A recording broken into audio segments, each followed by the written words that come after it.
You are listening to a Blaze Bible Reflection. Today's passage is Matthew 15, read by Ivan.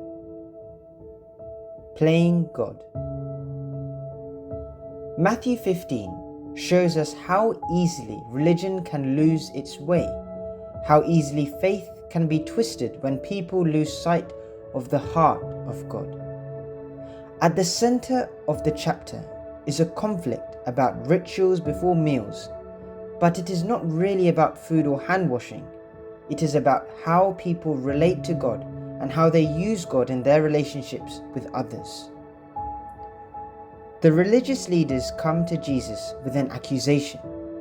His disciples eat without washing their hands according to tradition. For them, this is enough to declare the disciples unclean. They are confident. They speak with authority.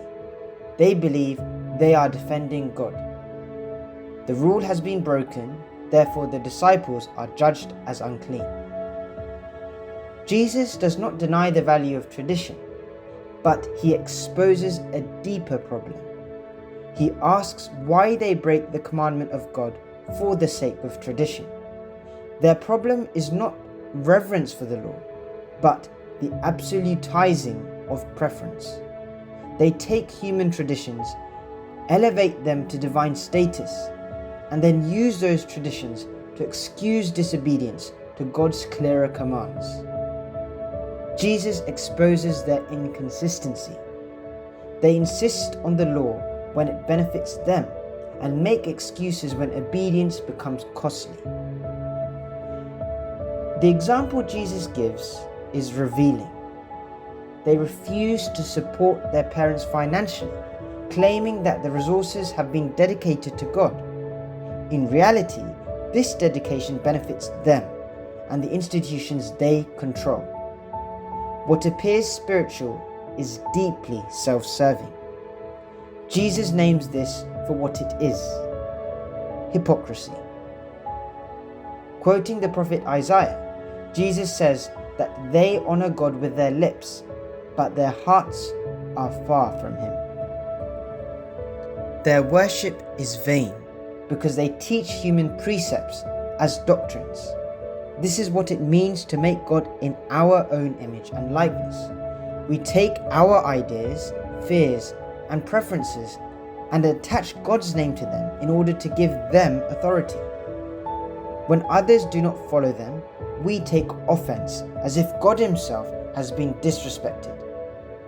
In reality, it is not the true God who has been challenged, but the God we have shaped according to our likes and standards. Preference becomes law. Custom takes the place of compassion. Jesus calls this hypocrisy. The leaders are strict when it comes to others, but flexible when it comes to themselves. They insist on religious rules when it benefits them and find excuses when obedience becomes costly. Jesus then goes deeper. He challenges their entire understanding of holiness. He teaches that what makes a person unclean does not come from outside, but from within. God looks at the heart. Words and actions flow from the heart. From the heart comes evil intentions, murder, adultery, fornication, theft, false witness, and slander. These are what defile a person. Eating with unwashed hands does not. This teaching offends them. They take offense not because Jesus is wrong, but because their system is threatened. Jesus responds by calling them blind guides. If one blind person leads another, both will fall into a pit. When religion loses sight of the heart, it becomes dangerous. It misleads not only those who teach, but also those who follow. Matthew 15 helps us recognize the signs of this kind of religion. It complains constantly. It focuses on small faults and ignores larger injustices. It takes offense easily. It turns minor practices into absolute rules. It speaks about God, but it does not reflect God's patience or mercy. It is intolerant of other people's shortcomings, yet wishes to be excused when it makes the same mistakes. Jesus offers another way. He brings faith back to the heart. God is not interested in appearances alone or in religion that stays at the level of ritual and performance. God desires truth, mercy, and love expressed in real life. He does not want us to be used to defend our pride or our preferences. He wants to transform us from within, shaping our hearts so that our faith becomes honest, consistent, and life-giving. This is why Matthew places the encounter with the Canaanite woman at this point in the Gospel. Jesus draws out a faith that is raw and vulnerable, a faith not masked by hypocrisy and not ornamented for display. He does not rush to answer her. He seems to ignore her, then speaks of the children's bread not being given to dogs. Through this, her faith is pressed into the open. She kneels, persists, and trusts, saying that even the crumbs are enough.